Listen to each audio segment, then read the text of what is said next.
CORTIS is going viral after fan support trucks for members Seunghyun and Kianho were spotted outside HYBE headquarters.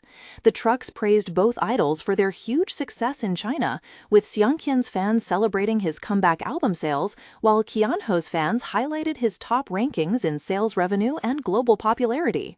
The display quickly sparked buzz online as netizens reacted to the apparent rivalry between the members' Chinese fan bases. While some joked that the fans were fighting, others said the passionate competition is helping drive CORTIS' explosive album sales.